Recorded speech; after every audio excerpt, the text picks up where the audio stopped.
Hi guys, இன்னைக்கு சேர்ந்த பைரவி எபிசோட்ல என்ன இருந்துச்சுன்னு பார்க்கலாமா? எடுத்தோடனே ஸ்னேகா வந்து சிந்துவை பார்த்தோன்னே பயங்கரமா அப்செட் ஆயிடுவா. அப்செட் ஆயிட்டு வந்து அவங்க டேடி கிட்ட வருவாங்க. டேடி என்னமாச்சு, ஸ்வீட் எல்லாம் எல்லாருக்கும் கொடுத்துட்டியா கேட்டவொடனே, உங்க டேடி அவ வந்துட்டா, சிந்து வந்துட்டா, என்ன சொல்ற நீ, வாட், எப்படி அவ்வளோ மலை உயரத்துலேருந்து விழுந்து அவ வந்துட்டா, அதை நினைச்சா எனக்கே என் மேல கோவமா வருதுன்னு சொல்லிட்டு சொல்லுவா. சரி நீ எதுவும் டென்ஷன் ஆகாது, எனிவேஸ் சிவா வந்து நம்ம ஹாஸ்பிட்டல்ல ஸ்லேவ் மாதிரி, அவ கூட சேர்ந்து இவன் எப்படி சந்தோஷமா வாழ முடியும், இது வந்து அணு அணுவா சாவற மாதிரி, அவன் ஒரேடியே சாவறதோட இதுதான் நல்லதுன்னு சொல்லிட்டு அவளை கன்வின்ஸ் பண்ணுவான்.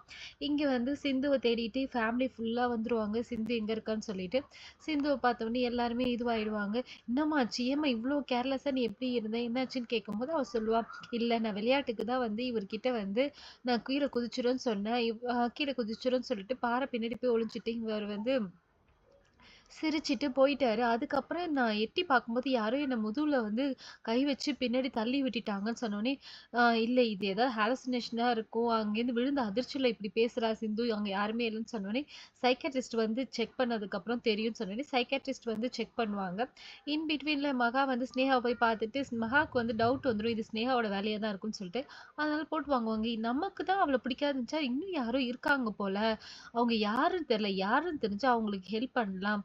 ஆனா ஒண்ணு, அவள தள்ளுனவங்க நல்லவங்களா தான் இருக்கணும். இவ்ளோ தள்ளி பொழச்சு வந்துட்டாளே, இவ பொழைக்க மாட்டான்னு நெனச்சா, ஆனா பொழச்சு வந்துட்டாளேன்னு சொல்லிட்டு, இவங்க 2 பேரும் பேசிட்டு இருப்பாங்க. இங்க வந்து சைக்கியாட்ரிஸ்ட் வந்து சிந்து வந்து செக் பண்ணுவாங்க. செக் பண்ணிட்டு இவகிட்ட எல்லாமே கேட்பாங்க. கேட்டுட்டு சைக்கியாட்ரிஸ்ட் வந்து கிளியரா சொல்லுவாங்க. சிந்து வந்து தானா விழல. யாரோ அவங்கள புடிச்சு தள்ளி தான் விட்டுருக்காங்க. சிவா சொல்லுவான், இல்லையே நான் அப்ப யாருமே பார்க்கலையே, அங்க யாருமே இல்லைன்னு. நீங்க பார்த்திருக்க மாட்டீங்க, நீங்க போகும்போது நீங்க பார்க்காத டைம் யாரோ அவங்கள தள்ளி விட்டுட்டு போயிருக்காங்க, யாருன்னு கண்டுபிடிங்கன்னு சொல்றாங்க.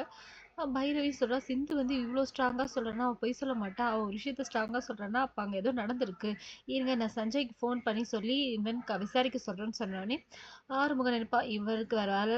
ஆமா, சஞ்சய்க்கு கால் பண்ணிட்டான்னு சொல்லிட்டு சஞ்சயும் வருவான். வந்துட்டு என்னாச்சு பைரவின்னு கேட்பான். பைரவி அவளோட வெர்ஷன் சொல்லுவா. சரி நான் சிந்துவை பார்க்கலாமான்னு சொல்லிட்டு சிந்து கிட்ட போயிட்டு கேட்பா. சிந்து நடந்ததெல்லாம் வந்து சொல்லுவா, எவ்வளோ ஹாப்பியா இருந்தா எல்லாமே சொல்லி கடைசியா சொல்லுவா. இது எல்லாத்தையுமே ஸ்னேகா வந்து இவங்களுக்கு தெரியாம ஓட்டி கேட்டுன்னு இருப்பா. இதோட இன்னைக்கு எபிசோட் முடியுது. மறுபடியும் நாளைக்கு எபிசோட்ல பார்க்கலாம். இந்த வீடியோ மறக்காம லைக் பண்ணுங்க, சப்ஸ்கிரைப் பண்ணுங்க. தேங்க்யூ.